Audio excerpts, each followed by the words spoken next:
Of all the bars in all the cities of the world, he chose mine.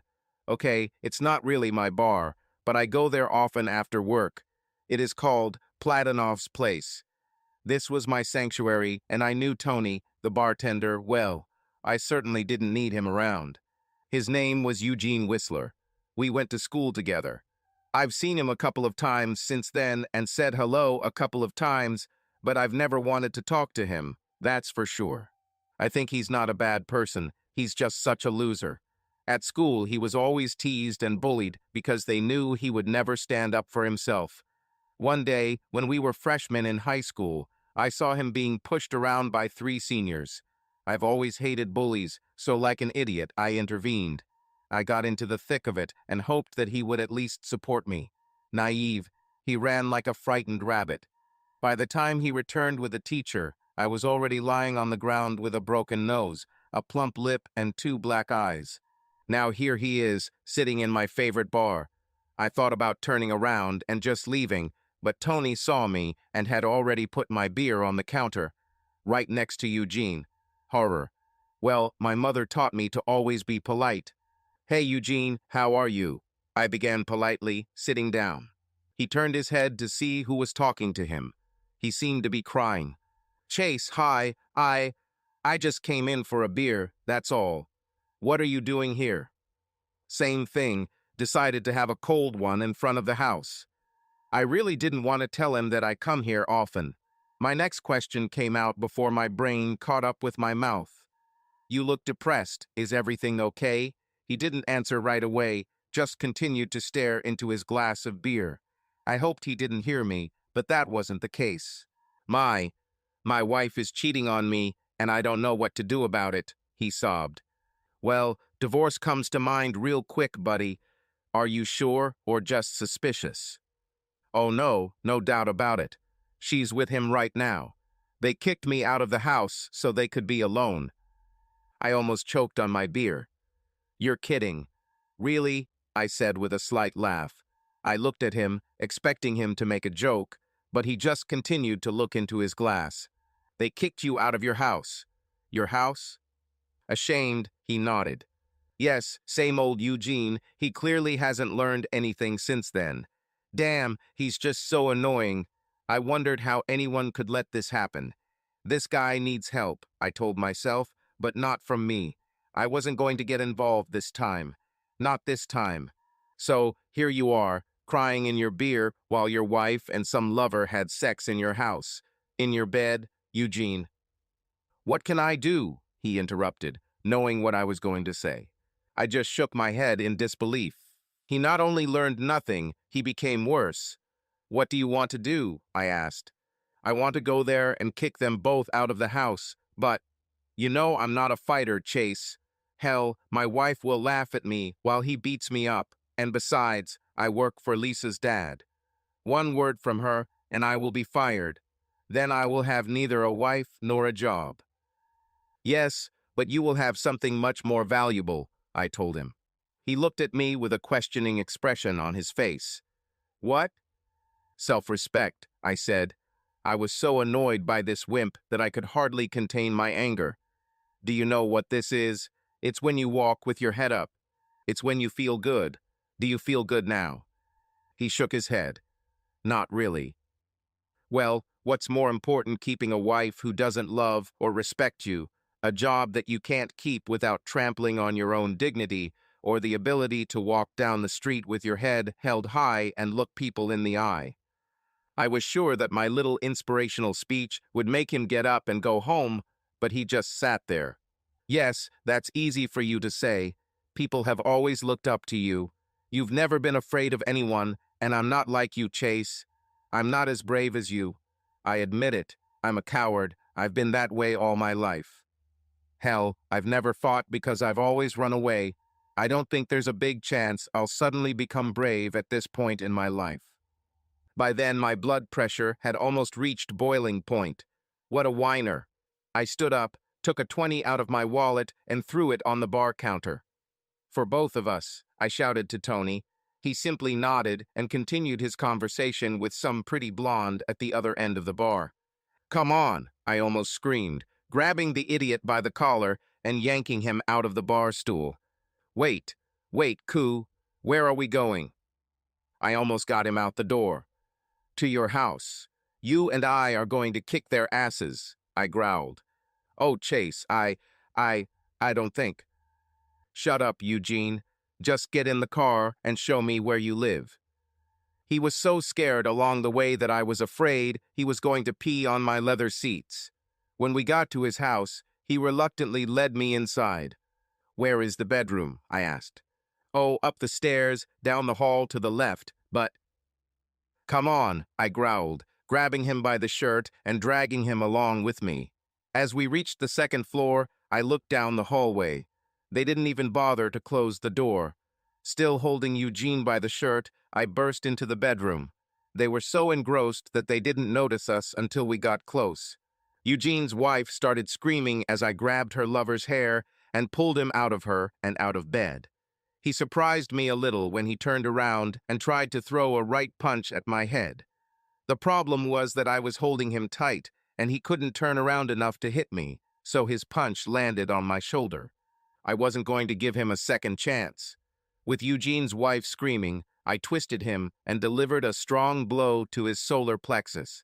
This quickly drained him of his strength. Taking advantage, I turned him around and slammed him face first into the wall, then gave him a hard punch to the kidney. After that, he just fell to the floor. I noticed his pants next to the bed, so I walked over and grabbed his wallet. I took out his ID and left it with me. I also noticed his phone sticking half out of his pocket. Eugene, screamed the half-hysterical wife. Who is this man? Get him out of my house now. Eugene just stood there in a daze. Eugene. Shut up, or I'll throw you over my knee and kick your ass, I shouted back. This shut her up at least for a while. I scrolled through this idiot's phone and found his wife's number.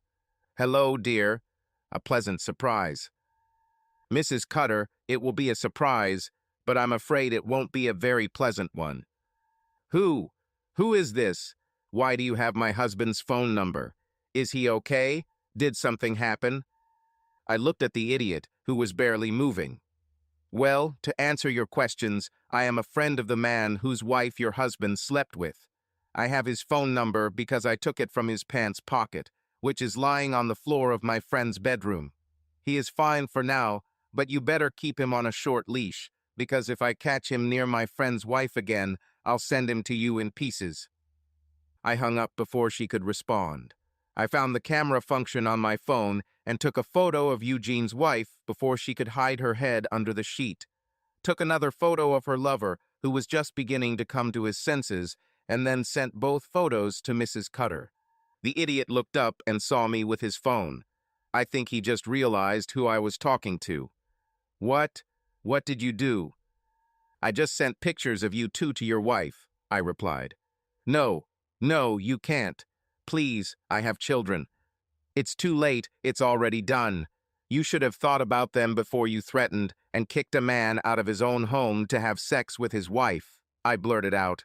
Here, I said, tossing him the pants. Get dressed and get out of Eugene's house. He looked at Lisa, who was still hiding under the sheet. I think he assumed she was still in charge. Now, I shouted, and if Eugene sees you around his wife again, I won't be so nice next time. While he quickly got dressed, I took out my phone and took a photo of his driver's license, then returned it to his wallet and tossed it back. Here you go, Mr. Arnold Cutter from 320 Landon Drive. Remember what I said about coming here again. He wasted no time in leaving the scene.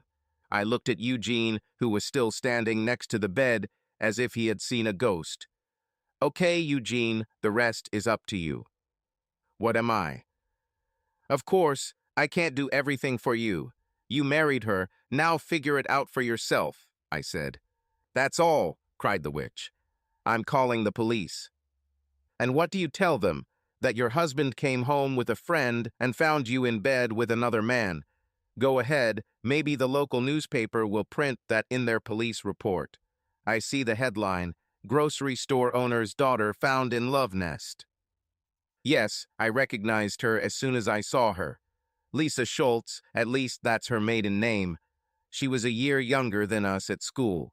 I found it hard to believe that she was married to Eugene. Her father owned 2 grocery stores in the area, and she always walked around as if she had been hailed as Queen Lisa. "Okay," she replied angrily. "Can you at least leave the room so I can get dressed? Eugene, you'll go with him." I looked at her wuss of a husband and saw his shoulders begin to sag.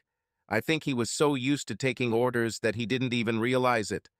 "Eugene, this is your house, your bedroom, and your wife. I'm going downstairs, but if I were you, I would stop taking orders and start giving them." With these words, I turned and went downstairs. I heard her yelling at him, so I decided to grab a beer from the fridge and wait to see who would come out on top. Of course, there was no doubt, but I would still stay in case he needed a ride to the hospital. I had no doubt that she could beat him. I sat at the kitchen table and listened. I mostly heard Lisa, but every now and then I heard Eugene raise his voice. It was interesting how many times during the entire marriage he did this. I almost finished my beer when it got quieter upstairs. I expected her to come downstairs, dragging his body with her, but when she appeared downstairs alone, I was surprised. She looked around until she spotted me and walked towards me. If looks could kill, no defibrillators would have saved me. I guessed that Eugene was probably already dead on the floor upstairs, and now she was coming for me. I hope I can handle it. "What did you say to him?" she growled. "A little. He just said that if he wants to walk with his head held high." "Huh, that'll be the day," she interrupted. "I told him that if he wants to walk around with his head held high, he needs to leave his cheating wife," I replied sarcastically. "Well, thanks to you, he's upstairs packing. I hope you're happy." I looked at her with what I hoped was a smug expression. "Yeah, I'm pretty pleased." "You think you're so smart, don't you? Well, I guarantee you, he won't be gone long. I'll give him 3 days tops. Then he'll crawl back on his knees, and when that happens, I'll make his life hell on earth. And he will thank you for it." I just kept a confident grin on my face, but inside I started to have doubts. She probably knows him better than I do. Suddenly, I wasn't so confident in myself. Around this time, Eugene came down with a suitcase. I saw him through the doorway, but Lisa had her back to him. "Ready to go?" I called. Lisa turned around. "Eugene Whistler, if you walk out of this door, don't expect to come back." For a second, I thought he was going to give up, but then he answered me. "I'm ready, Chase. Let's go." I stood up and left the kitchen, heading towards the front door. We were almost on the street when we heard her last message. "I'm serious, Eugene. Don't come back." I looked at him. He was scared to death. It was visible on his face. "Now what?" he asked. Remembering Lisa's words that he would come crawling back, I realized that I had probably just ruined this poor guy's life. No matter how badly she treated him, I had no doubt that she could make his life even worse. Suddenly, I was no longer confident in my actions. We returned to Platinov Mesto, and I dropped him off at his car. Or I guess we both had to decide that he would stay the night at the motel. I told him to meet me at 7 in the evening the next day. The first beer is at my expense. That night, I couldn't sleep for a long time. I kept wondering if I had done the right thing and scolding myself for getting involved in this. Never again, I vowed. The next day, I went to Platinovo around 6, as usual. Tony opened a bottle of Miller and placed it in front of me on the bar. "How's your friend since last night? He seemed a little down." I just took a sip from the bottle. "Problems with my wife," I replied. I wasn't going to go into detail. If Eugene wants everyone to know about his affairs, let him tell it himself. I did, however, want to ask Tony for advice. "Have you ever gotten involved in other people's family problems, Tony?" He looked at me like I was a fool. "I'm a bartender, that's my job," he answered with a laugh. "No, I mean it, seriously. Yesterday, I was one of the people who contributed to him leaving his wife. She treated him badly, so at that moment I thought I was doing him a favor, but now I'm not sure." "Why do you doubt?" I thought for a second. "I don't know. Probably because, what right did I have? She's not my wife, thank God," I joked. I think it's her confidence. She's so sure he'll come back to her on her knees. If he does, she promises to make his life even more miserable than it already was. I probably shouldn't have gotten involved in the first place. Who knows, maybe he's on his knees in front of her now, asking for forgiveness. Well, I can tell you with certainty that he's not on his knees, at least not right now. Oh, I chuckled, how can you be so sure? The bartender's intuition. Besides, he just walked in, he said with a smile. I turned around, and sure enough, he was there ahead of time, and he was smiling. Hey, Chase. Hi, Tony. Beer's on me, he said, still smiling. Okay, I give up. Why are you so happy? Chase, I feel liberated. I really do. Do you think you could teach me how to fight? Fight? What prompted this? Who do you want to fight? Not with anyone. At least not right now. I just want to learn how to defend myself, just in case, you know? Yesterday it should have been me throwing that guy out of my house, not you. It should have been me. Next time. I didn't like the sound of it. Next time? Are you thinking about going back to Lisa? He looked at me, and for the first time since I knew him, instead of fear, I saw anger in his eyes. You're kidding me after the way she treated me. No way, never, he said flatly. I felt relieved. Maybe there's more to Eugene than I thought. Maybe he just needed a push. He continued, No, I'm just tired of giving in all the time. I took my stand today, and it was nice. I want to keep doing it. Took your stand. What did you do? Tell her she was wrong. Lisa, no, I didn't even talk to her. No, I stood up to her father for the first time. He was so shocked that he forgot to fire me, he joked. Is it true? Even better, actually. He's not going to fire me. He came into the store on State Street this afternoon. I work there. When he called me into his office, I thought that was the end. Anyway, at first he said that he talked to Lisa, and she told him that I left her. He said that she was very angry, and if I knew what was best for me, I should go home right after work.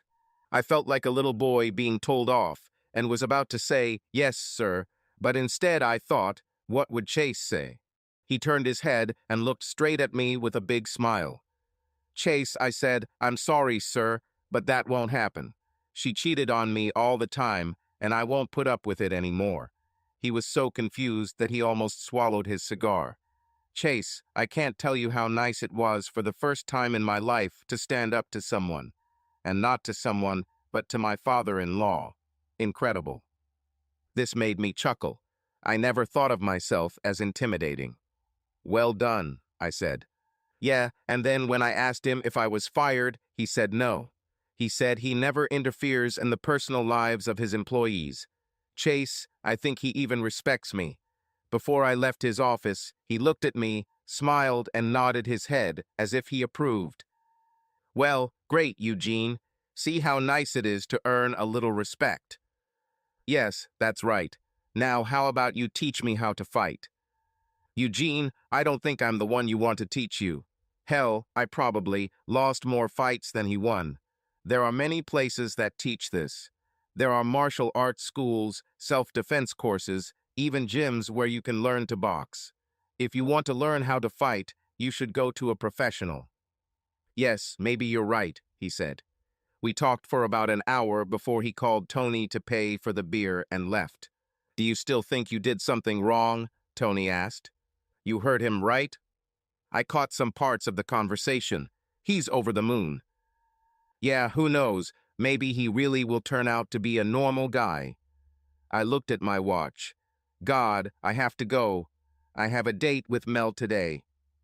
Mel short for Maloney, the love of my life. Well, in a figurative sense, of course. We've been dating for the past 6 months, which, by the way, has been the longest-term relationship I've ever had. She wasn't the most beautiful girl in town, but she had a small, petite body that drove me crazy. She also had a great sense of humor, something I felt was lacking in many women. Besides all this, she was smart, and I really liked her. I liked her too, but to be honest, the word love never really fit into my dating vocabulary. I'm not sure if I'm capable of this or if I just haven't met the right girl yet, but until now I've never honestly told any girl that I love her. Mel was the closest to it. Who knows, maybe over time. I said goodbye to Tony and hurried home. Took a quick shower, changed clothes, and knocked on Mel's door with 2 minutes to spare. We were going to go out to dinner and then to a movie, then finish at either her or my house. When the door opened, my jaw almost hit the floor. She was dressed in red. This in itself was not surprising. Red suited her, she always looked good in it. But that was the outfit she wore. Before me stood a vision in scarlet. The red satin corset hugged her every curve tightly. The red satin corset clung tightly to her every curve, emphasizing her hourglass figure and lifting those oh so loving curves that stuck out from the top of the corset. At the bottom of the corset were 4 garters attached to red, smooth, silk stockings. A pair of red 4-inch heels completed the look. You know how they say it's impossible to think when blood flows from a big head to a small one? Yeah. I don't know how long I stood there with my mouth open, but I vaguely remember following her inside and feeling her delicate fingers undo the buttons of my shirt, then the belt buckle. "Ooh, look here," she purred, pulling my pants down and freeing my stony focus of her attention. "Why, Chase, I think you're glad to see me." At this point, I mustered all my sophistication and responded, "Yeah." "Come on," Mel said, leading me towards the bedroom. "Let's finish this in comfort." I tried to fall to the side, but Mel pulled me to her chest. I felt our hearts beating in unison. After a short time, I felt Mel's hands begin to wander south. "Oh, it didn't take long," she whispered, "and that was just the beginning of a very wonderful weekend. I didn't see Eugene until the end of the next week. Tony warned me as he followed me in. Hey, Chase." A whole week had passed since he left that fury, and he was still smiling. "What's up, Eugene? Still living alone, or did she drag you in again?" I half expected him to say that they had made up, but he surprised me again. "I told you, Chase, I'm never coming back. I filed for divorce 3 days ago. I think they gave her notice today. She's been calling my cell phone every 5 minutes since 11 in the morning. Thought she'd come to the store and make a scene, but that did not happen." "Really? You're really serious, aren't you? You're really going to get a divorce?" "Yes, it might take a while. My lawyer said she could drag it out for a year if she wanted. Hopefully she'll just be glad to get rid of me and sign the papers." "How did you even get along with her?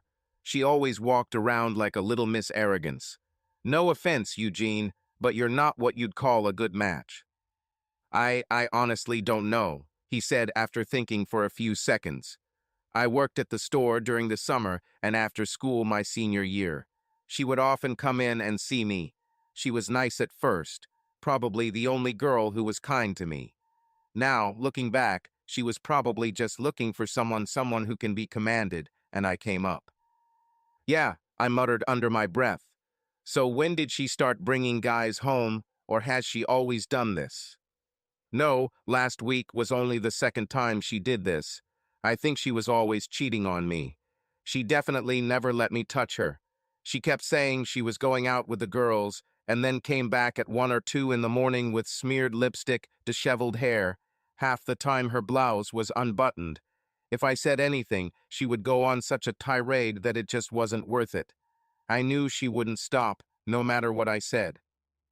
I just shook my head. "How long have you been married?" "A year after graduation." He looked at me and shrugged. "Like I said, she was the only girl who was kind to me. I didn't even propose to her. One day, when we were at the mall, she dragged me into a jewelry store and pointed at my engagement ring, saying she wanted it," he said with a grin. "Okay, what's next?" I asked. "It looks like you're serious about divorce. What will you do after that? Are you still going to work for her old man?" "Yeah, I thought about it. I don't know.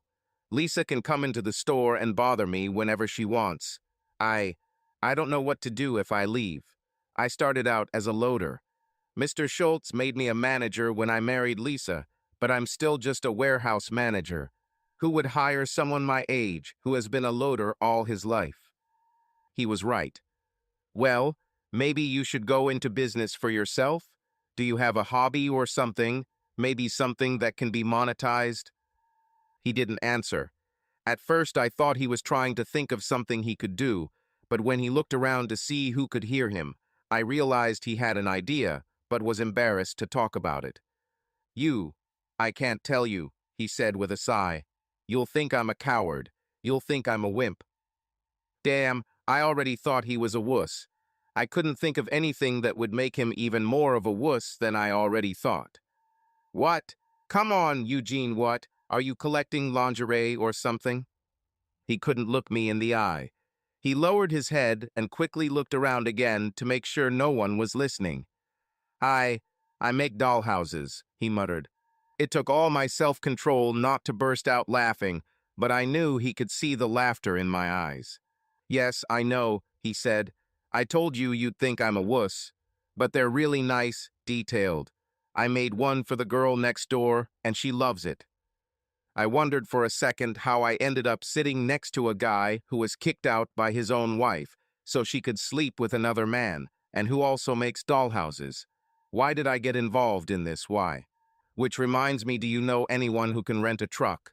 I snuck into the house after Lisa left and got the rest of the clothes, but I still have a ton of tools and stuff in the garage that need to be picked up. That's really what it's all about. I need a truck. I would rent one, but the lawyer took almost all my money as a fee. They want about $300 even for a small truck, and I don't have it. I sat and wondered if I really wanted to get more involved. Oh well, I told myself. My dad has a pickup truck, but he would never let a stranger drive it. I think I could go myself, but I want to do it when your wife isn't there. Yeah, me too, he muttered. Thanks, Chase, that would be great. How about next Tuesday around 7:30? Lisa will be at her parents'. At least that's what she says every Tuesday. I've never checked, but I wouldn't be surprised if she doesn't have more hidden away. One boy. I couldn't help but shake my head. Yes, I said, trying not to sound disgusted. I'll ask, but I'm sure everything will be fine. Mel came to my place over the weekend with an overnight bag and didn't leave until Sunday afternoon. Needless to say, I didn't think about Eugene at all. In fact, I only remembered on Tuesday morning that I should have asked my father about the truck. I stopped by my parents after work, took a pickup truck, and headed to Platinovo to meet Eugene. We drove past his house first to see if anyone was home. There was only one light on, but Eugene said his wife always leaves the light on in the kitchen when she goes out. He pulled out the garage door remote and damn, it still worked. I assumed she was still waiting for him to return on his knees. As the gate rose, my headlights illuminated the empty space where Lisa's car usually parked, but it wasn't until the overhead lights turned on that I was pleasantly surprised. Eugene had a cool work area with woodworking equipment. It was small but impeccably organized. I turned off the engine and got out of the car to take a closer look. The instruments were light, but of high quality. Damn, Eugene, you have a great workshop here. Thank you, I like making things, he replied. Then my eyes began to wander to the shelves above my head. Maybe because of my preconceived ideas about him. When he told me about making dollhouses, I never imagined what I saw. These weren't dolls' houses. These were miniature houses precise down to the smallest detail.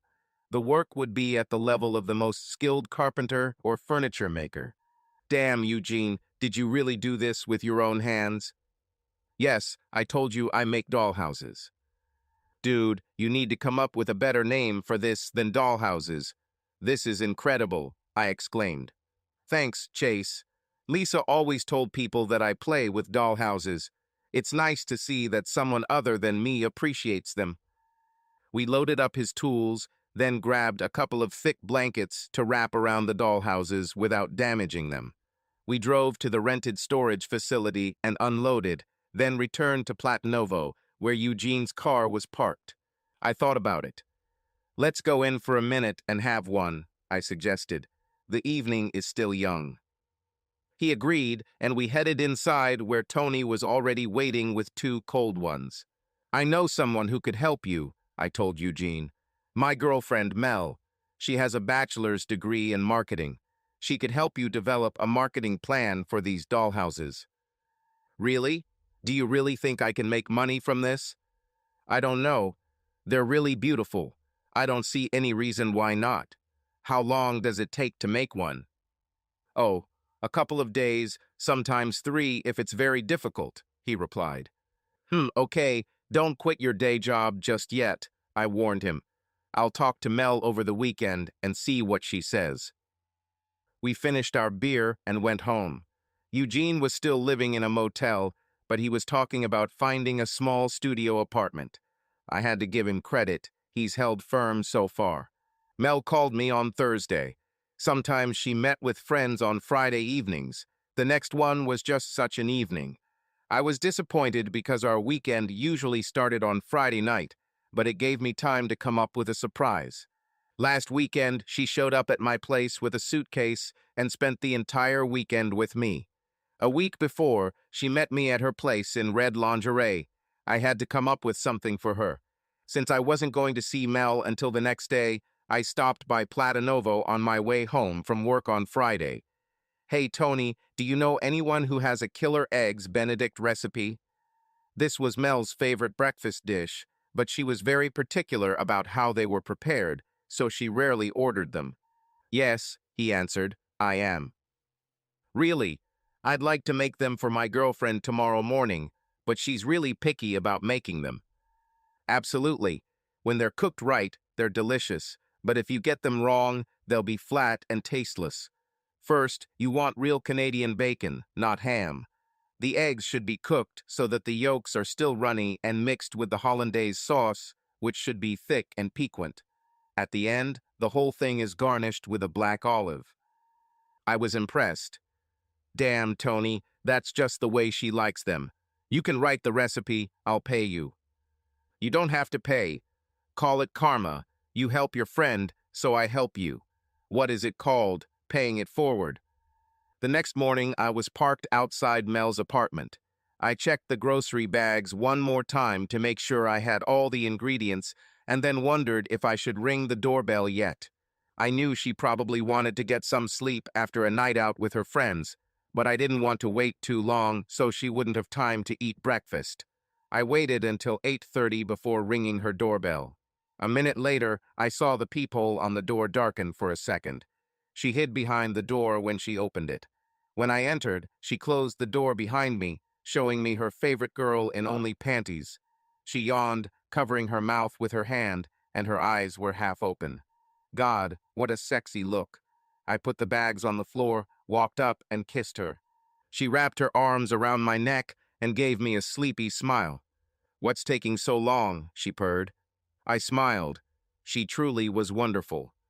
Do you want to eat before or after? She covered her mouth with her hand, yawning again, and her eyes opened slightly wider. Before, she tried to pronounce the words clearly. I need to wake up. Okay, then jump in the shower to perk yourself up. I'll start making breakfast. Okay, she yawned again. What are you cooking? It's a surprise, I said, picking up the bags and heading to the kitchen. I followed Tony's recipe and was almost finished when Mel came downstairs looking a little more cheerful than before. What time did you get home? I asked as I plated the best eggs Benedict you've ever seen. Oh, this looks delicious, dear. I didn't know you were such a foodie. I hope you like it, I said, sitting down with my plate. For a second, I thought she was going to ignore my question, but after the first delicious bite of my culinary masterpiece, she answered. I'm back after 2. Honey, this is fantastic. Thanks. Is everything okay? You don't usually come this late after a night out with the girls. No, I'm fine, but not Nancy. She found out her husband was cheating on her, and she's completely devastated. We all stayed longer than usual, trying to cheer her up a little.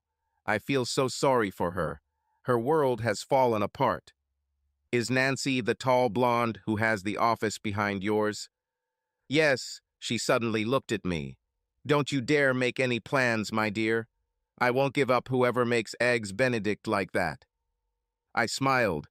I knew she was joking, but it was still nice to hear.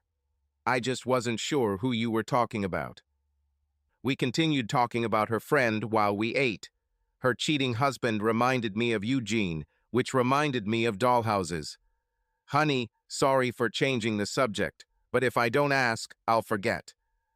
What do you want to ask? I have a friend who makes wooden dollhouses by hand. They are very intricate and detailed. He wants to try to make money from it, so I told him I'll ask you about marketing, just to see if you have any ideas. Do I know this friend? No. We went to school together, but we recently met again. He is now getting a divorce, as is Nancy. His wife cheated on him for a long time. He finally broke down. Mel slowly shook her head at my words. What is it with these cheating spouses everywhere? I don't know, honey. Why get married if you're going to cheat? I don't understand that either. She looked at me and smiled. You know, for someone with a reputation as a ladies' man, you have very old-fashioned ideas. That's one of the things I like about you. I wasn't sure how to respond, so I just smiled slightly and shrugged. She continued to smile. So he makes wooden dollhouses by hand. How long does it take to make one? He said 2 or 3 days. Well, that way he won't be able to make money selling wholesale, not if it takes that long. He'll have to sell retail. As soon as she said that, she stopped and thought for a second. In fact, maybe he can market them as unique pieces to a niche client. Perhaps through a broker. He'll get a lot more for them that way. But I have to see them. I won't talk to brokers until I see what I'm talking about. It's no problem, I told her. He's moved out of the house, but he has some in storage on Dempster. Mel looked at me with a sly expression on her face. Of course, if I help your friend, I expect you to pay me for my services. As a reward, I expect more time with you making out. Now it's my turn to smile. I've never been happier to pay off a debt. Okay, then you can start now, she said. Are you staying the night? Yes, I have clean clothes in the car. That's my man, she commented with a grin. Why don't you call your friend and see if we can meet at his storage room tomorrow? I want to see these dollhouses. And then come to the bedroom. You'll recognize me easily. I'll be the one lying on the bed naked. With these words and a malicious smile, she went into the kitchen and headed to the bedroom. I quickly pulled out my phone and called Eugene. We agreed to meet the next day at 2 o'clock. With this task completed, I rushed to heaven, ready to begin fulfilling my obligations to Mel. I took off my clothes in the living room before getting to the bedroom.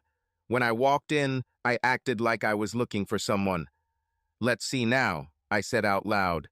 She said she'd be naked. Oh, I think I found her. Mel laughed.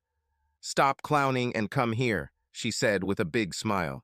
I couldn't help but smile to myself. We were so compatible sexually. For the rest of the night, she greeted my euphoric moans with her cries of delight. Eugene waited impatiently in his car when we pulled up. I introduced him to Mel before he opened the vault. Mel took a look, and, as I expected, her reaction was the same as mine when I saw them for the first time. Oh my God. Eugene, did you make these yourself? They're absolutely gorgeous. Thank you. I've been making things since I was a kid. I started making dollhouses about 5 years ago, but it was just a hobby. Chase was the one who suggested we try to sell them. Okay? I understand everything, Mel said, examining the second model. How many of these can you make in the next 2 or 3 weeks? But they have to be of the same quality, without any shortcuts. Oh well, I have a problem now. These vaults don't have electricity. I need a place to work with electricity. How big a place do you need? Well, it doesn't have to be big. This place would be the right size if there was electricity. I saw Mel's mind begin to race as she looked around the room. Okay, the complex where I live has garages that are about the same size. I rent one for my car, and they have electricity. I think my car can sit outside for a while, at least until you find another place to work. Eugene was almost overwhelmed with gratitude. He never stopped thanking her. I got the impression that few people in his life treated him so well. I guess that means I'll have to ask Dad to borrow his truck again, I interjected. You. The timid Eugene began to appear again. Do you mind, Chase? No, not at all. If Mel believes in you enough to leave her Lexus on the street, then I believe in you too. I, I, I saw tears begin to fill his eyes as he tried to speak. I don't know how I'll ever be able to thank you both enough. No one has ever been so kind to me, he finally said. We agreed to move his tools to Mel's garage, and then we all went out to lunch together. We talked about dollhouses for a while, then Mel changed the subject. Eugene, Chase said you're in the process of getting a divorce. I'm sorry to hear that. Is there any chance you and your wife can reconcile? No, none, he replied. You know what they say, Eugene, if you fall off a horse, you need to get back on right away. I started to wonder where Mel was going with this. Is there someone special waiting for you? She asked. He looked embarrassed, maybe even ashamed. No, I've never been very good with women. They don't like me much. I'm probably too shy or something, he muttered. Nonsense, said Mel. You're an attractive guy. You just need to go out in public. Give someone a chance to get to know you a little better. Hey, I have an idea. I knew it. I knew Mel was on to something. There's this girl at work I think you should meet, she continued. Not Nancy, I said, interrupting her little speech. No, not Nancy. In fact, her husband came back asking for a second chance. I think she's making a mistake, but she lets him come back and they go to couples therapy. No, Bev, Mr. Jensen's secretary. She's sweet, smart, sociable, and free. I looked at Eugene. He looked scared again, but Mel was relentless. How about it, Eugene? Maybe we can have a double date, she suggested before I could stop her. I didn't mind helping the guy, but I didn't really want him hanging around with us and Mel. Unfortunately, I could not do anything. The invitation had already sounded. I saw Eugene's eyes light up. Yeah, a double date with you and Chase? Well, do you really think she'd be interested in me? Mel continued to pull us deeper. I don't know, but there's only one way to find out. What do you say? I can find out if she's free, and if so, we can plan something for this Friday. Not surprisingly, he jumped at the offer, reminding myself again to never interfere in other people's affairs.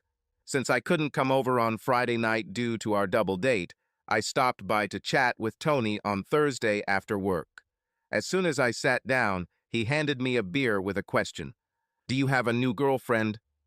He took me by surprise. New girlfriend? Girlfriend? No, why do you think so? He leaned his elbow on the bar as he spoke. Some girl has been coming here every night this week looking for you. What does she look like? Oh, about 5'6", dyed blonde, maybe 10 or 15 pounds overweight, but not bad. Sounds like Lisa, Eugene's wife. Is she looking for me? Tony simply nodded. Great. Next time she comes over, tell her you didn't see me and heard that I was hanging out at some other bar, but you don't know which one. Maybe you should tell her yourself. She just came in and is standing right behind you, he said with a slight chuckle. Hi, Lisa, I said without turning to face her. She sat down on the bar stool next to me. Hey, Chase. It took me a little while, but I finally figured out who you are. I kind of remember you from school. How did you know where to find me? She ordered white wine before answering. You're pretty famous around town. I was just asking people. Okay, you found me. What do you need, Lisa? I want to know what gave you the right to stick your nose into other people's affairs. We were happily married before you showed up. I had to laugh. You may have been happily married, but your husband certainly wasn't. Let me ask you something. What gave you the right to treat him like dirt on your soul? He's my husband. I can treat him any way I want, she blurted out. Maybe, but he also has the right to leave at any time, I replied. This seemed to throw her off a bit. Look, I didn't come here to argue with you, Chase. I want you to tell Eugene that all is forgiven so he can go home. I know I talked about making his life miserable, but I'm not mad anymore. I promise to treat him better. As if I would believe it. Lisa, you know that he still works in your father's store. Go yourself and tell him. I can't. My dad won't allow me to go into the store to talk to him. He's afraid I'll make a scene. I think he's a little mad at me. Listen, Lisa, according to Eugene, he has no interest in crawling back to you, as you so kindly put it. You ruined everything. Accept it and move on. Okay, I ruined everything, but he listens to you. I just want you to tell him that I deserve another chance. I promise I'll treat him better. No other men. Sorry, Lisa, I'm afraid I don't believe you, and I doubt Eugene will either.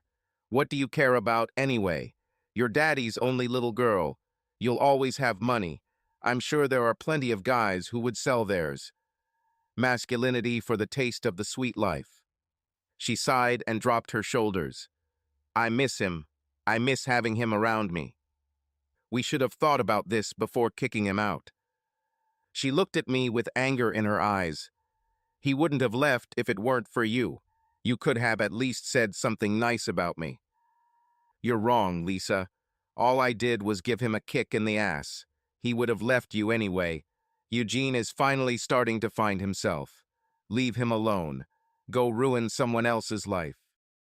I saw the anger in her eyes intensify. It's not over yet, she growled. She finished the remaining wine in one gulp and left. Tony came over immediately. Wow, you really told her, my friend.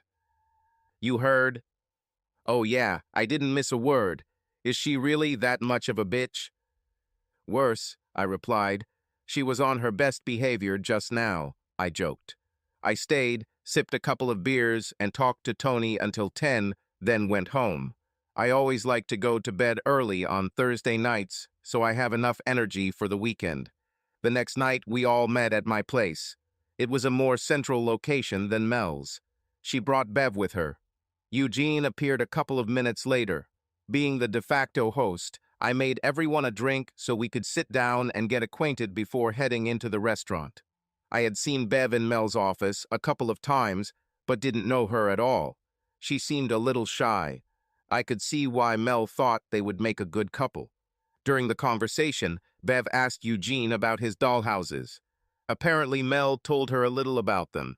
At first, he was reluctant to talk about them, probably thinking that she would consider him like everyone else. But Mel knew how to draw people out. Once she got him talking, we almost couldn't stop him. Dinner went smoothly. Both Eugene and Bev seemed to be coming out of their shy shells, and Mel nudged me a couple of times when she saw the way they looked at each other. After that, we went dancing. Eugene was not light on his feet, but Bev simply laughed at his clumsiness. The whole evening went well, so well that we repeated it the following month. Despite Lisa's ridiculous attempts at reconciliation, Eugene continued with the divorce. He's really done with his ex. There was no doubt about it. For the first time since I knew him, I began to notice changes. He was becoming a little more confident. He still worked at Lisa's dad's store during the day, but he spent his evenings in Mel's garage building his dollhouses, except for Wednesdays when he took self-defense classes. I stopped by Plato's on Monday night after work. Tony nearly fainted. Is the sky falling or something? He asked. I never saw you here on Monday.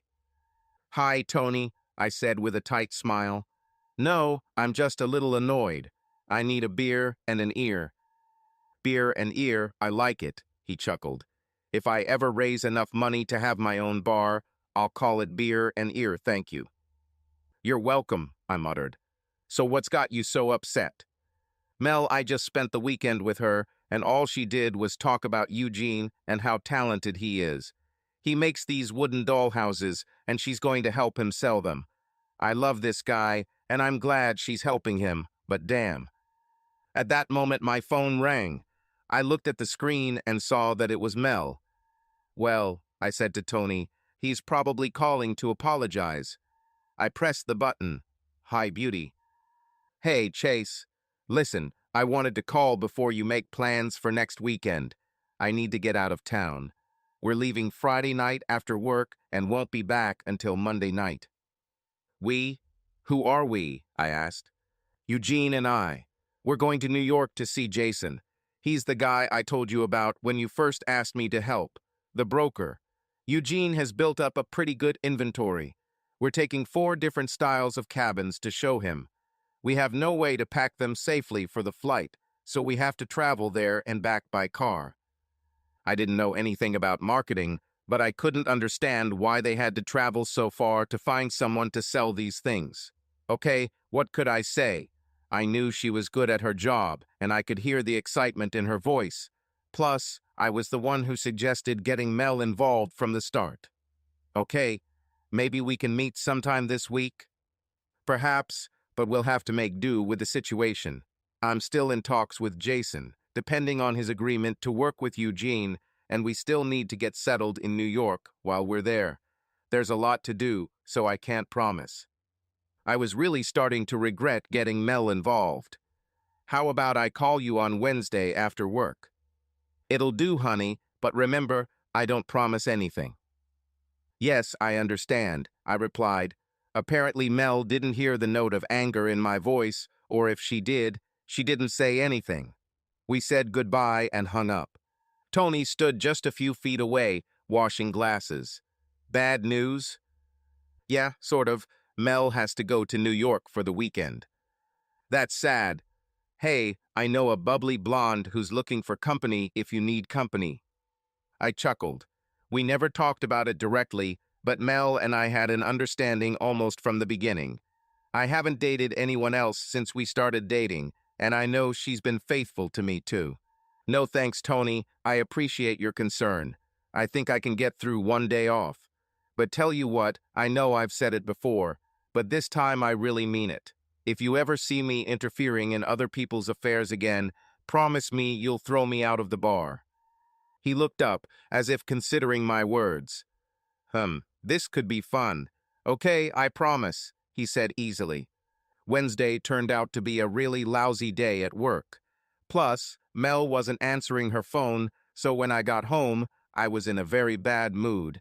Until I walked up to my apartment and found Mel leaning on the doorframe. She picked up the white bag. I brought Chinese food, she said with a smile. God, she was like a beacon on a foggy night. I hugged her and kissed her in a duel of tongues. Mel sensed my arousal and pressed closer. Without letting her go, I fumbled for the keys and opened the door. I closed the door with my foot as we burst inside. Mel dropped the bag on the floor, and we started tearing each other's clothes. With desire, Mel wrapped her legs around my waist as I pressed her against the wall. I unbuttoned her blouse and lifted her bra to gain access to her firm breasts. Without considering the neighbors, our sex sessions were heard throughout the building as Mel's back met the wall with every thrust. Despite still trying to calm down, it was too funny not to laugh. We both cleaned ourselves up enough to walk to the kitchen table and eat, then headed to the bedroom for a few more rounds of carnal pleasure. I hoped she would stay, but she said she had to go. I told her to drive carefully, and she drove off. On Friday night, I went to Pluto's just before 9:30. With nothing else to do, I stayed late at work to catch up. I knew that Mel and Eugene had already been driving for several hours, and was disappointed that she had not called to say goodbye before leaving. Around 11, when I was about to go home, my phone rang. I wondered who could be calling so late. I should have known. Hello, beautiful. Are you already there? Hey, honey. No, we don't get into New York until about 6 in the morning. I started driving, but Eugene took over about an hour ago so I could rest. We just passed Youngstown, Ohio. I'm going to try to take a nap, but before that I wanted to call for phone sex. I heard her laugh. You should have seen how Eugene blushed when I said that, she giggled again. Don't worry, Eugene, I'm only joking, she told him. Damn it, I said into the phone. Tell him to close his ears if he doesn't want to hear. No, wait, he's driving. That's not a good idea, I joked in response. I just wanted to call. The weekend is going to be very busy, so I don't think I'll be able to talk until next week. Okay, honey, I wish you and Eugene the best of luck. Drive carefully and call when you can. We ended the conversation with a couple of phone kisses. Tony heard my side of the conversation. You should marry this girl, Chase. She seems like the one. Tony, if I was inclined towards marriage, I would have proposed months ago. I guess I'm just one of those guys that all the women talk about. I'm afraid of commitment. I threw money at the bar and headed home. It was the first Friday night in months that I went to bed before midnight. For sleep, I mean. I didn't hear from her again until the following Monday evening. Hi, handsome. Hello, the beauty herself. How did it go? Well, Jason is cautious, but he always is when he negotiates his commission structure. I saw that he really liked the models. He said he would let us know by the end of the week. That's great, honey. I'm keeping my fingers crossed for you. Thank you, honey. I wanted to call and say that we're back, but I'm tired from the long journey. I'm going to go to bed. I have to be at work tomorrow. I could hear in her voice that she was exhausted. Okay, honey, I'm glad you called. I would have been worried if you hadn't. We said goodbye and hung up. It was still too early for me to go to bed, so I grabbed a beer from the refrigerator and sat down to rest in my chair. For some reason, I couldn't get Tony's words out of my head. You should marry this girl. I couldn't believe I was even thinking about it. I've seen too many of my friends locked in bad marriages. I have a friend, Jack, who married the love of his life right out of high school. 3 years later, he found out that she was cheating on him.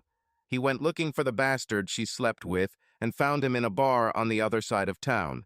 He attacked the guy, but unfortunately for Jack, he not only kicked his ass, but several of the guy's friends got involved too. Jack spent 3 weeks in the hospital. To top it all off, his wife received more than half in the divorce. Today, if you mention his ex-wife's name, you better duck down. He hates her with such passion and still says that he will take revenge someday. No, there are too many what-ifs to risk the marriage. I would consider asking her to move in with me, really. With this thought, I finished my beer and went to bed. On Thursday, since I hadn't heard from Mel, I decided to call and see if she had plans for the weekend. Chase, I was just about to call you. She squealed into the phone, sounding more like a little girl than a grown woman. Guess what? I don't know, but it must be something good, I joked. Oh, this is not just good, this is fantastic. Jason not only agreed to represent Eugene, but he has already sold 2 of his houses. This is not great. I'll admit it was good news, especially after driving all the way to see the guy, but I had a hard time matching Mel's enthusiasm. That's great, honey. You should both be proud of yourselves. You both did a great job, I said, trying to sound more excited than I actually was. I was wondering if you had anything special you wanted to do this weekend. Maybe we could celebrate your success in some way. Everything is already planned, she said. We'll all meet at Plato's at 7. From there, Eugene will take us all to dinner, and then we'll go dancing. Oh, Chase, wear something nice. Doesn't have to be a suit, but maybe wear a jacket, okay? Blazer, I was surprised. Yeah, he said he was taking us somewhere nice for dinner. Okay, I'll put on my jacket. I felt a little annoyed again. I was really hoping for a relaxing weekend of sex, and more sex with Mel. He sighed quietly. I think I can tolerate Eugene for a few hours. I walked into Plato's on Friday night right on time. They're already waiting for you, Tony said, nodding his head towards one of the booths. I looked over and saw Eugene waving at me. He was sitting with Bev. Mel sat with her back to me. This also annoyed me a little. I have always had a kind of rule. I don't like to sit with my back to the door. Oh well, I told myself, I think I can handle this for a while. As I walked to the booth, a thought occurred to me. I seem to be telling myself this a lot lately. Hey, beautiful, I said to Mel as I slid next to her. I hugged her and kissed her. She purred with a smile as our lips parted. Under the table, I felt her hand deftly move to my groin, and her smile grew even wider. I missed you, she said. Prove it, I replied. Later, she promised. Eugene has been dying to tell me. Chase, has Melanie told you the good news yet? Yes, I told you. Congratulations. Thank you. I owe it all to you and Melanie.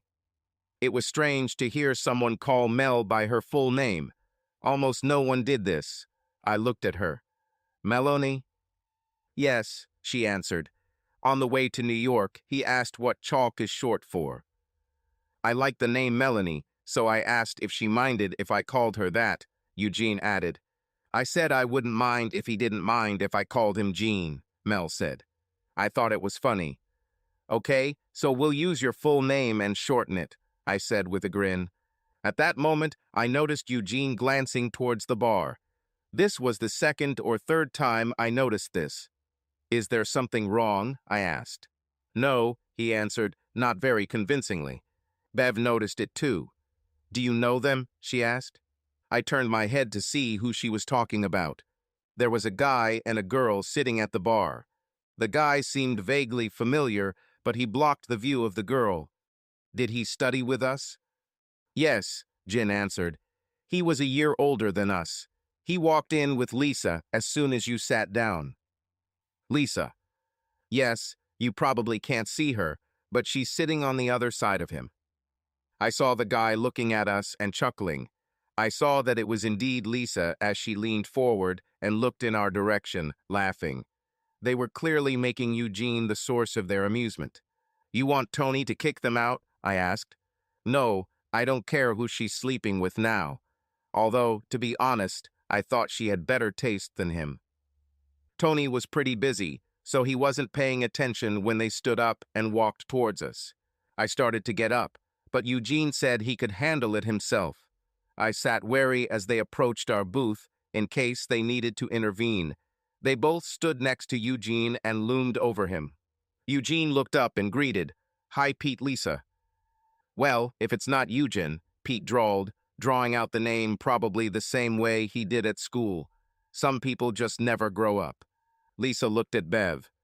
Who is this, some bitch you picked up? Before anyone could say anything, Bev quickly responded. No, Lisa, I already stole your husband. I don't want to take away your clients either. To say Lisa's expression was comical was an understatement, but the comment gave Pete the opportunity he was looking for to confront Eugene. Eugene, your bitch owes my girlfriend an apology. He leaned down and grabbed Eugene by the shirt, or she'll say that she. Like lightning, Eugene grabbed his arm and twisted it back, forcing Pete to fall to his knees. Before he realized what had happened, Eugene was already standing over him, adding enough pressure that Pete screamed something about a broken arm. Lisa was more surprised than I was. She screamed at Eugene and was about to attack him when Tony suddenly appeared and grabbed her. What's going on here? Tony shouted. I explained the situation to him. That idiot came with Eugene's ex-wife to stir up trouble. Looks like Eugene handled it himself, Tony. Eugene let go of Pete's hand so Tony could lead them out. Both of you go. I'll only say this politely once. I want you out of here and for me to never see you here again, Tony said in his official menacing voice. I watched as Tony led them out. When they reached the bar, Lisa looked back at us. There were tears in her eyes. At that moment, I realized that, in some twisted way, she actually cared about Eugene. I almost felt sorry for her. Almost. After they were kicked out, Tony came back and offered us a free drink each. I can't describe how impressed I was. I knew Eugene was practicing self-defense, but he thanked Tony for the free beer and apologized to everyone. We sat and talked while drinking our free round, but it was time to go. Eugene Jin didn't say where we would go for dinner, just follow him. A few minutes later, we arrived at Chez Paul, probably the most sophisticated and expensive restaurant within a 50-mile radius. Now you're glad I told you to bring your jacket, Mel said as I looked at her as the valet opened the door for her. I came out from my side, took my jacket from the rack in the back seat, put it on, and led my girlfriend into the restaurant, following our host and his girlfriend. Jin smiled from ear to ear as he gave his name to the head waiter.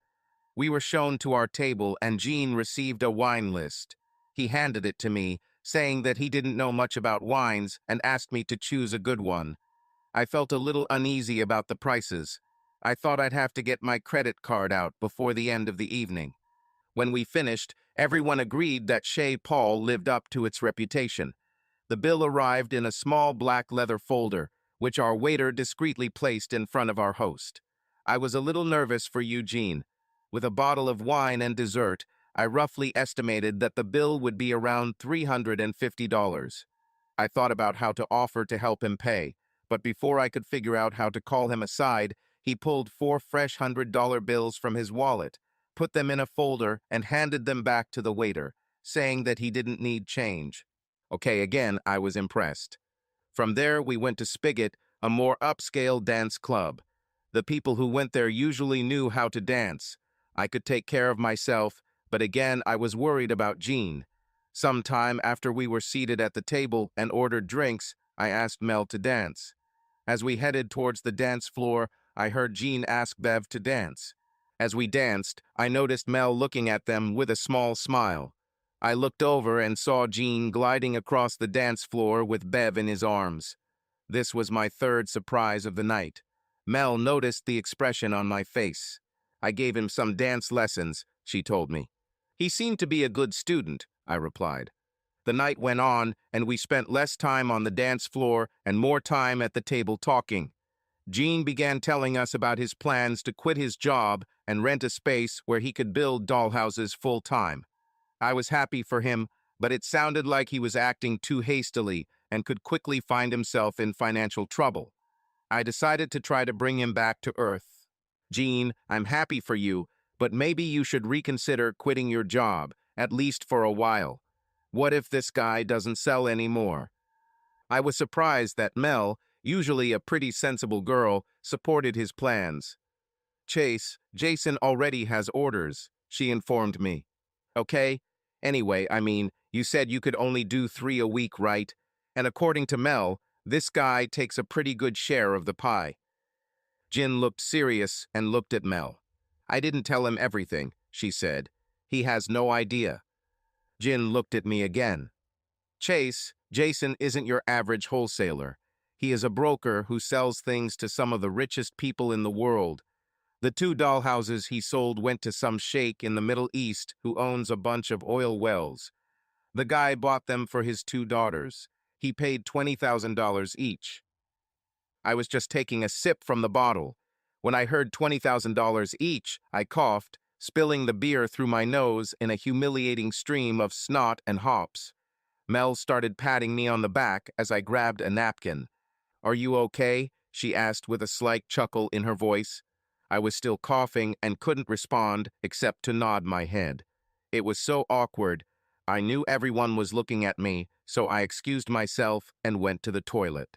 20,000 each, I kept repeating to myself as I blew my nose and cleaned myself up.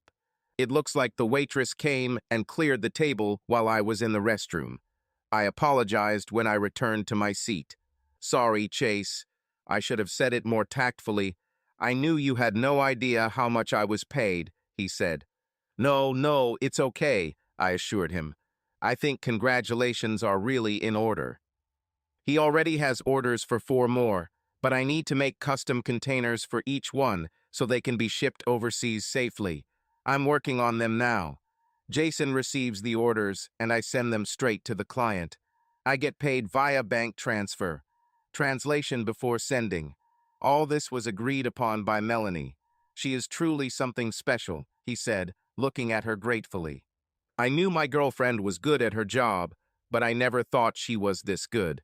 We talked some more, but since we hadn't had sex in over a week, I knew Mel must be just as horny as I was, so we all parted ways and headed home.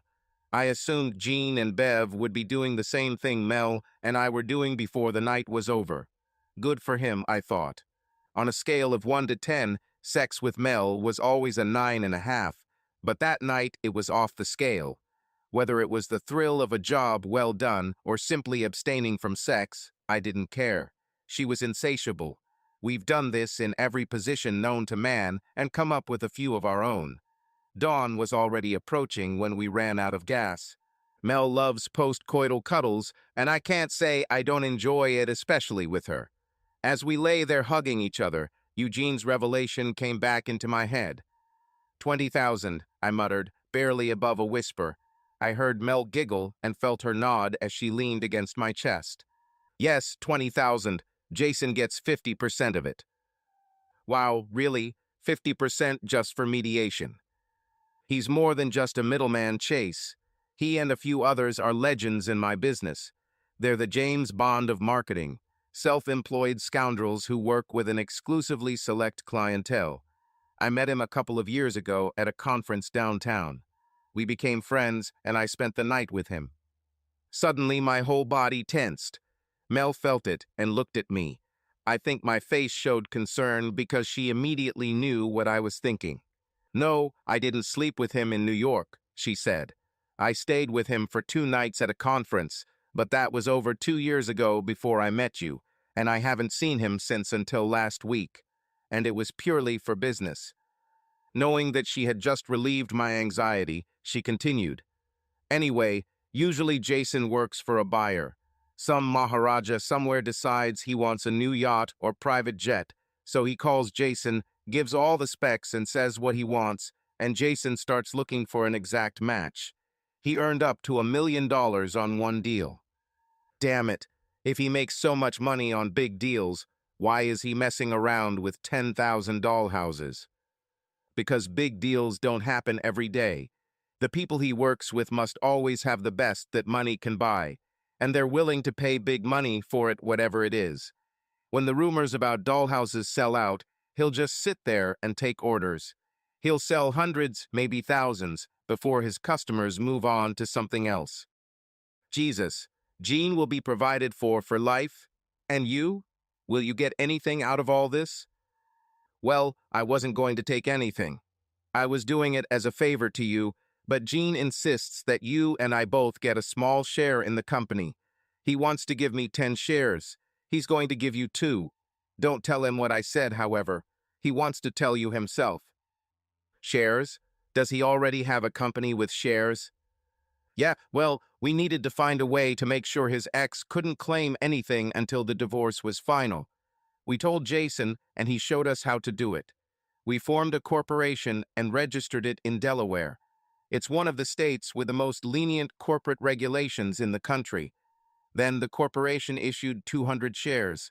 Now they are all in my name, but after the divorce is final, I will transfer all the shares to him, except for 10, which he wants me to keep.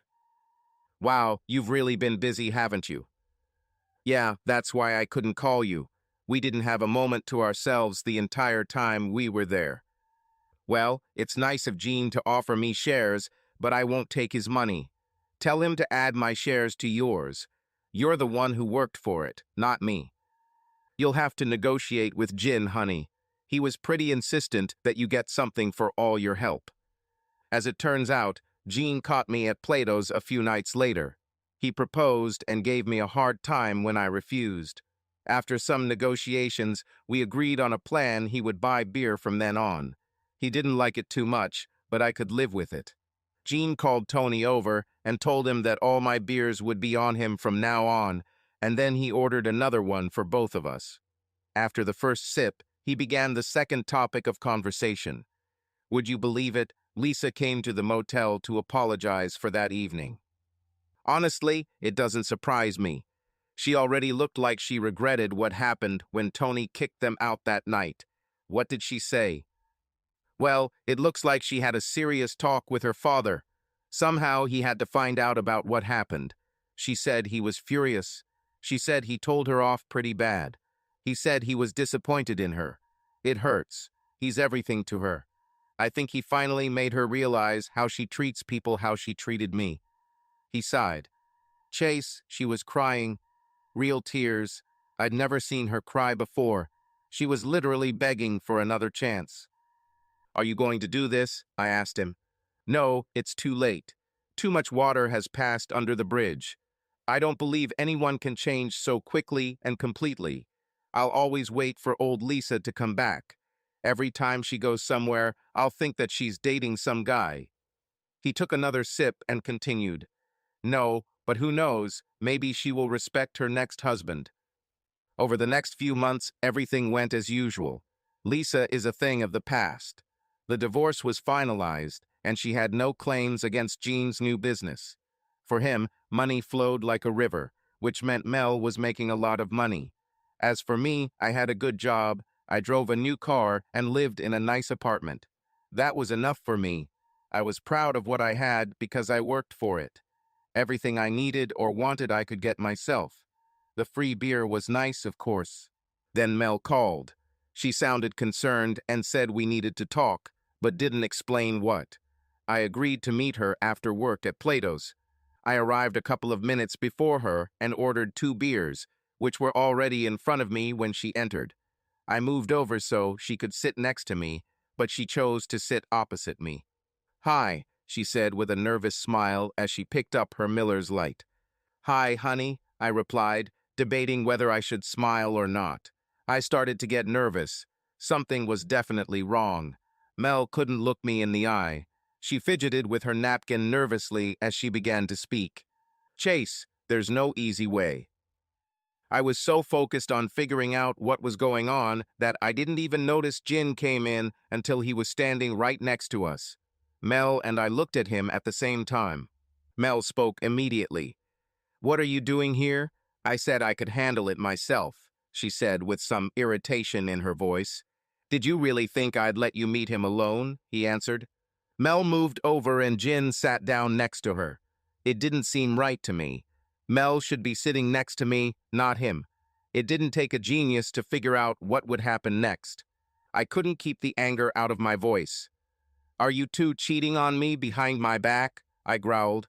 "No, no, Chase, we would never do that," Jin quickly intervened, trying to defend their honor.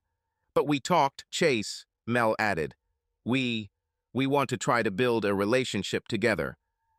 My eyes turned to her. "Chase, you're a great guy, you really are. But let's face it, you're not really into a serious relationship. We've been dating for over a year now, and we've had a lot of great times, but as a couple, we're not any closer than we were when we started. I need more. I want a husband, Chase. I want a man who will be there 24 hours a day, 7 days a week. I want a house with a white fence." I sat and heard her words, but my growing anger did not allow them to penetrate. I looked at Eugene again. "What about Bev? I thought you had something with her. Are you just going to leave her?" "Chase, she's dating 2 other guys besides me. She has no real feelings for me. When I told her we couldn't date anymore, she just said, okay, and that was that." I sat there, still not believing my ears or my eyes. "Chase, I know what you're thinking, and you're wrong. Jean and I didn't sleep together. We didn't even kiss until last night, but we worked together, and the more time we spent with each other, the more we realized that we have a lot in common. We both want the same things in life. Chase, I still want you and me to be friends, just without the intimate part." "Me too, Chase," Jean added readily. "I really hope this doesn't affect our friendship." I've never been the kind of guy who could calmly think through all the nuances of a situation before doing something. I've always been a reactionary type and usually follow what my stomach tells me at the moment. And at that moment, I saw only the friend I helped and my girlfriend stabbing me in the back. It was a betrayal, and it hurts. "I hope you two will be very happy together," I cursed bitterly as I stood up. I pulled out a 10 and threw it on the table. "I'll pay for my damn beer," I said with as much bile as possible. "Don't call me your friend anymore. Don't call me, don't come over. I never want to see either of you again. And Jean, if you ever try to contact me or approach me, no matter how much you think you're awesome, I swear to God I'll ship you next Tuesday." "Chase, wait please," Mel cried as I walked away. I heard Tony calling my name, asking what happened, but I didn't answer him. I needed to get out of there. I can't believe my eyes filled with tears as I drove home. I've never cried over a woman before. "Stop crying, you big coward. She's just another woman," I told myself. Arriving home, I rushed to grab a cold beer from the refrigerator. I hardly drank what I left at the bar. I can't believe how much pain I was in. I took a couple sips of beer while my thoughts swirled in an endless whirlpool of chaos. Should I fight for her? I wondered. Should I go back and tell her I love her? Did I love her? I knew I loved sex with her, but was it the same? It must be, otherwise why would I be in so much pain? But if I loved her, could I really do this? Could I give her everything she wants? Now that was the $64 question, and honestly, I couldn't answer it. Finally, after 2 more bottles of beer and an endless stream of unanswerable questions, I fell asleep in the chair. The next day I had to go to work, but that Friday, after work, I did something I hadn't done in years. I put my tent and my trusty fishing rod in the trunk of the car and drove to the campsite. I think I'm weird in that way. They say misfortune loves company. You'd think I'd go straight to Plato's and drown my sorrows in beer, but that wasn't me. When I felt bad, I liked to be alone. I found a quiet spot along the Vermilion River where I set up camp and caught dinner. It was too hot to sleep in a tent, so I set up a hammock later that night. There's nothing like nature to clear your mind. I lay down with my hands behind my head and looked at the night sky. It was strewn with twinkling stars. An army of crickets performed love serenades, and the babbling water of Vermilion added the tranquility that only night can provide. And then I found the answer. Did I love Mel? I had to be honest with myself. No, at least not in the way she needed it. If I loved, I wouldn't be there.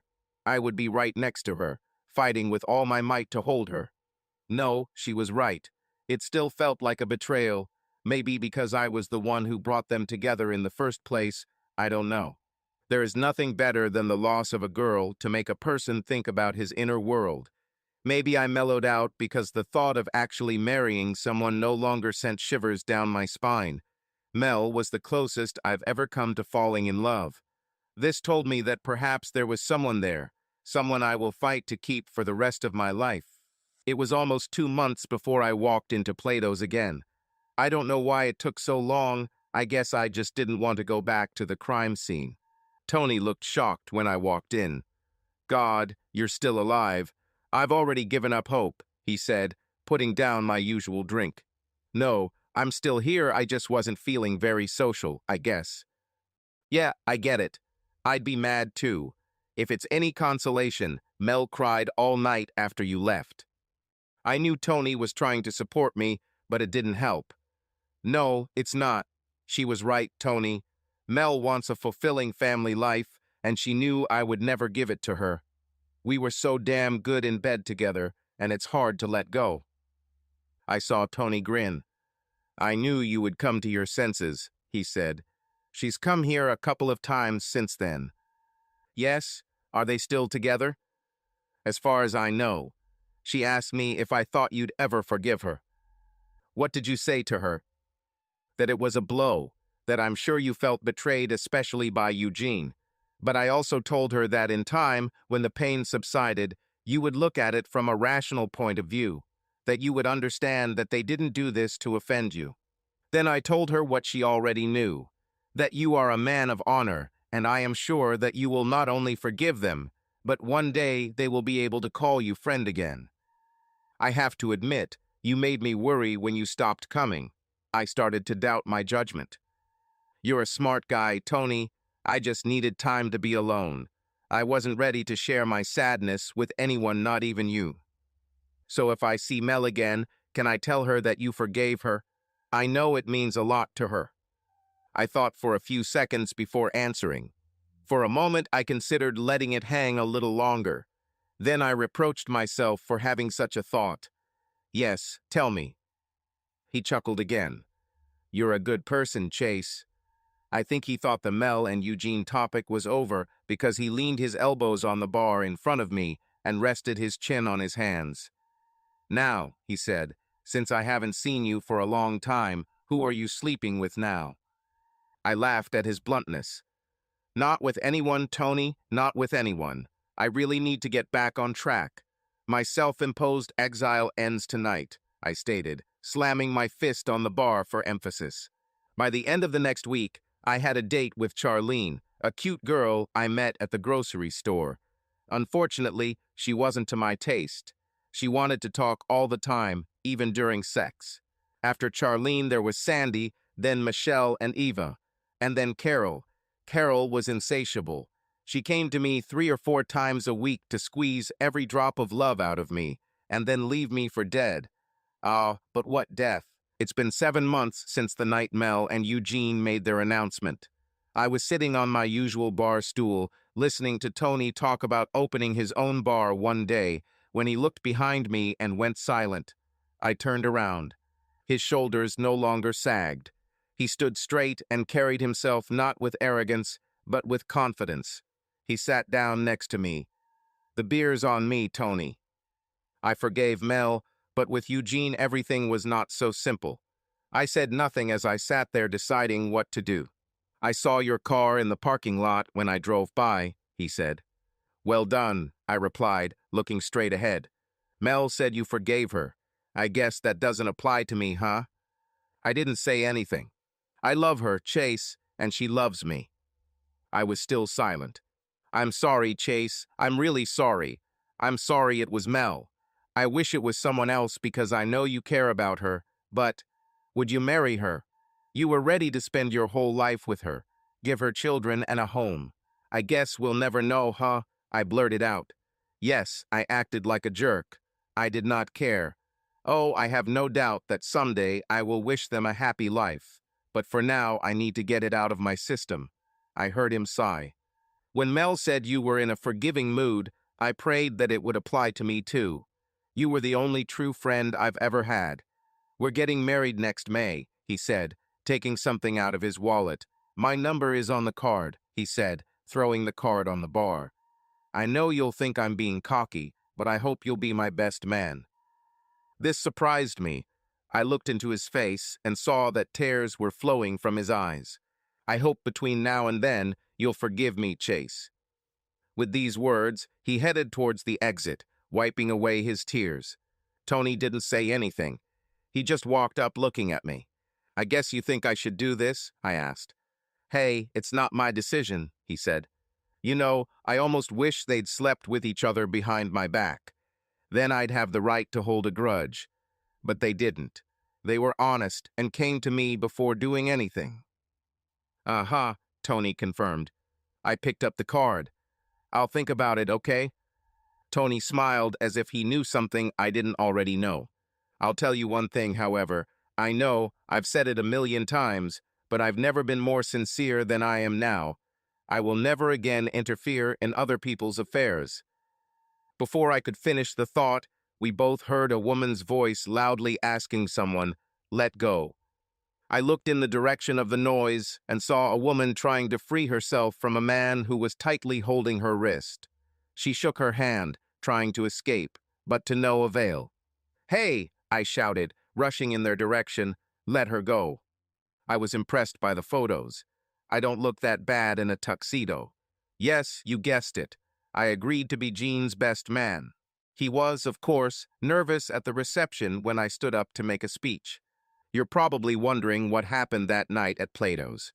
Well, despite my sincere promise to never interfere again, I couldn't just stand there and watch some scoundrel insult a woman. Her name was Rita, and it turned out that this guy was her abusive partner. She had enough of it and told him he had to move out. That's when he grabbed her wrist and told her he was going to take her home to beat her. He was brave when it came to beating up women, but Tony and I were a different matter. We both walked him out the door. Once he reached the safety of his car, he turned around and promised revenge on Rita. When we returned inside, the poor woman was shaking and crying with fear. Tony brought her some water, and I tried to calm her down. She was sure he was heading back to her apartment to destroy whatever he could find. He also had a key, which did not add to her sense of security. I called the police and tried to explain the situation, but they started asking a bunch of questions. Was his name on the lease? Did he physically harm her? Did she have bruises? Did she report previous incidents of violence? Finally, I said, forget it, and made another call.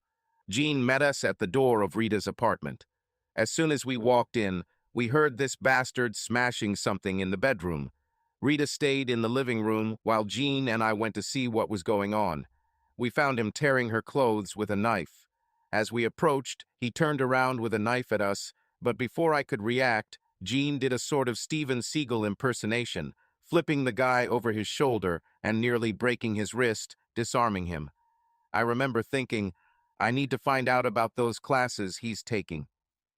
Rita grabbed a couple of plastic garbage bags, which we filled with the creep's clothes, while Jean took the apartment key off his ring. We both threw him out with a warning to never come back.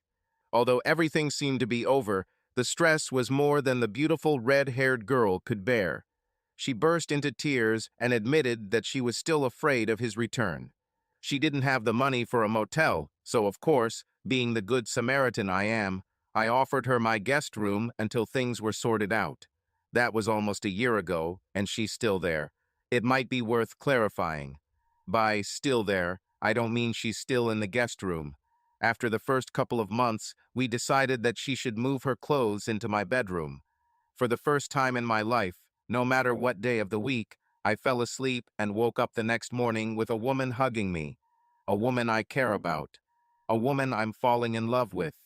Yes, that very L word. I can't believe it myself, but there is no doubt that she is the one. In fact, I'll be a little late getting home today. I had to stop at the jeweler and pick up the engagement ring I put aside 3 months ago. I have everything planned. On Saturday evening, after dinner at our favorite restaurant, we will go for a walk along the lake. Under the light of the full moon, I will get down on one knee and ask for her hand in marriage. I have no doubt that she will agree. In fact, Jean had already agreed to be my best man, and I heard through the grapevine from an ex-girlfriend that he was going to give Rita and me 5 shares of his company as a wedding gift. This time I won't refuse. End. Subscribe to our channel so that your love doesn't cheat on you, and go ahead and listen to the next story, because this story is nothing compared to the next one. If you're under 18, don't even think. Click to the next one. Click to the next one. Click to the next one. Click to the next one. Click